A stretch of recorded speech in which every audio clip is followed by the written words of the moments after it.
Welcome to JP study. చూడండి, అటవీ సమాజం, వలసవాదం, ఈ లెసన్లోంచి ఇంపార్టెంట్ బిట్స్ చూడండి. అడవులు అంతరించిపోవడాన్ని ఏమంటారు? అటవీ నిర్మూలన అంటారు. లకోటా అనే తెగ ఎక్కడ నివసిస్తుంది? ఉత్తర అమెరికా. బ్రిటిష్ వారు వలస ప్రాంతాల్లో ఏ పంటను ప్రోత్సహించారు? జనపనార, చక్కెర, గోధుమ. ఆస్ట్రేలియాలో శ్వేత జాతీయులు అడుగుపెట్టినప్పుడు ఈ ఖండం ఖాళీగా ఉందని, దీన్ని మరోలా ఏమంటారు? ఖాళీగా ఉందంటే టెర్రా నల్లియన్ అని అంటారు. 1896లో అమెరికాలోని హాండూరస్ గురించి రాసిన వారెవరు? Richard Hardinge. 1880-1920 మధ్యకాలంలో సాగు భూమి విస్తీర్ణం ఎంత పెరిగింది? 6.7 మిలియన్ హెక్టార్లు. చోటా నాగపూర్లో ఏ అడవులు ఉన్నాయి? సింగ్భూమ్ అడవులు.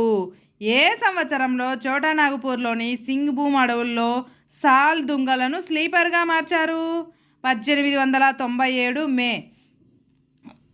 1 మైలు రైల్వే ట్రాక్ వేయడానికి ఎన్ని స్లీపర్లు అవసరమయ్యాయి? 1760 నుంచి 2000 స్లీపర్లు అవసరమయ్యాయి.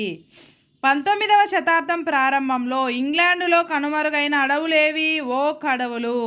ఏ సంవత్సరంలో అటవీ వనరులను అన్వేషించడానికి అన్వేషణ బృందాలను పంపారు? 1820. చూడండి, ఎప్పటి నుండి రైల్వే లైన్ల విస్తరణ వేగవంతమైంది? 1860 నుంచి. స్లీపర్లు ప్రధానంగా ఏ అడవుల నుండి రావాలి? సింధ్ అడవుల నుండి రావాలి. ఏ సంవత్సరంలో డెహ్రాడూన్లో ఇంపీరియల్ ఫారెస్ట్ పరిశోధనా సంస్థను ఏర్పాటు చేశారు? 1906. భారతదేశంలో అడవుల మొదటి అటవీ ఇన్స్పెక్టర్ జనరల్గా ఎవరిని నియమించారు? డైట్రిచ్ బ్రాండిస్. ఇండియన్ ఫారెస్ట్ సర్వీస్ను ఎవరు స్థాపించారు? బ్రాండిస్.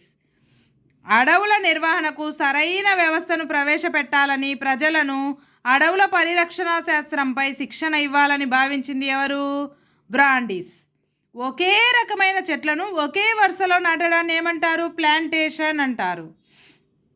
1878వ చట్టం అడవులను ఎలా విభజించింది? 3 వర్గాలుగా, రిజర్వ్, రక్షిత, గ్రామ అడవులుగా విభజించింది.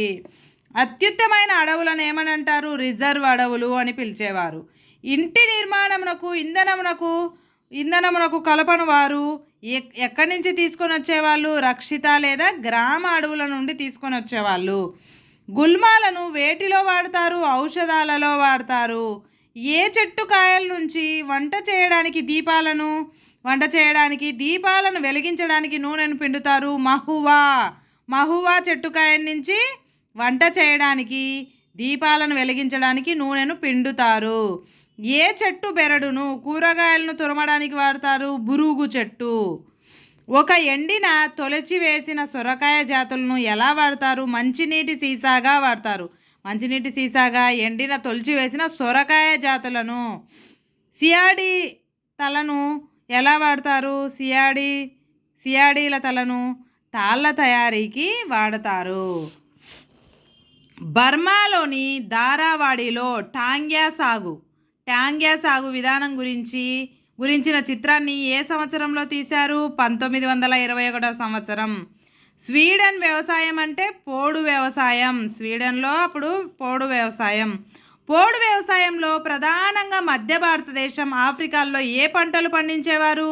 చిరుధాన్యాలు పండించేవారు. లాటిన్ అమెరికాలో పోడు వ్యవసాయంలో ఏ పంటలు పండించేవారు? మొక్కజొన్న, చిక్కుడు. అదే భారతదేశంలో పోడు వ్యవసాయానికి పేర్లేవి? పెండా, బేవార్, థ్యా, నేవాడ్, కాండాడ్, కుమ్రి అనే పేర్లు ఉండేవి. అటవీ చట్టాల వల్ల వేట అనేది ఏ విధంగా మారింది? క్రీడగా మారింది. వలస రాజ్యంలో బ్రిటిషర్లు పెద్ద జంతువులను ఎలా భావించారు? క్రూరమైనవి. ఇవి అనాగరికతకు చిహ్నంగా, ఆటవికతకు గుర్తుగా భావించారు. వలస పాలనా కాలంలో జంతువులను వేటాడిన ప్రముఖులు ఎవరు? సర్గుజా మహారాజ్, జార్జియు, లార్డ్ రీడింగ్. మా వద్ద ఆహార పదార్థాలు లేకపోవడం వల్ల మేము ఆకలితో అలమటిస్తున్నాం, మా గూడలే మాకున్న సంపద అని బ్రిటిష్ ప్రభుత్వానికి అర్జీ పెట్టుకున్నది ఎవరు? 1892లో బైగాలు. సాల్ అడవులకు బదులు ఉష్ణమండలం పైను వృక్షాలను పెంచాలని ప్రపంచ బ్యాంక్ ఎప్పుడు ప్రతిపాదించింది? 1970వ సంవత్సరంలో. బస్తర్ తిరుగుబాటు జరిగిన సంవత్సరం ఏది? 1910. అమెజాన్లోని పుటుమయాలో రబ్బర్ సేకరించే స్థానిక కార్మికులు ఎవరు? హుట్టోస్.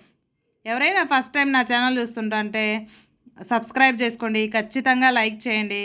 మీ లైక్ ఇంకొంతమందికి షేర్ చేయడానికి యూజ్ అవుతుంది. చూడండి, బస్తర్ పీఠభూమిలో నివసించే గిరిజన సమూహాలు ఏవి? మరియా ఛత్రాలు, మురియా హల్బాలు, గోండ్లు, దుర్వాల్. ఒక గ్రామం మరొక గ్రామంలోని కలప తెచ్చుకోవాలంటే చెల్లించే పన్నులేవి?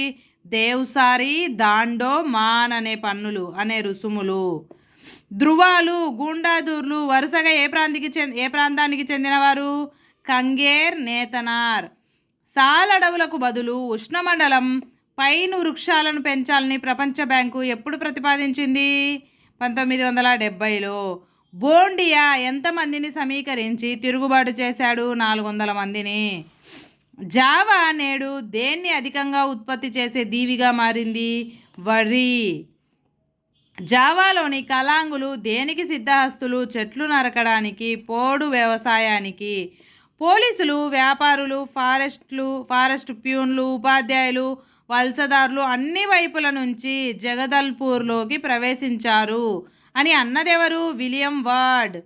బస్తర్ 1947లో కాంకేర్ రాజ్యంలో విలీనమై మధ్యప్రదేశ్లో ఏ జిల్లాగా మారింది? బస్తర్ జిల్లాగా మారింది. మధ్యయుగ కాలం నుంచి బంజారాలు ఏనుగులు చర్మాలు, కొమ్ములు, పట్టు పురుగులతో వ్యాపారం చేసేవారు. ఎవరు? మధ్యయుగం నాటి బంజారాలు. Thank you for watching. Please like, share, subscribe.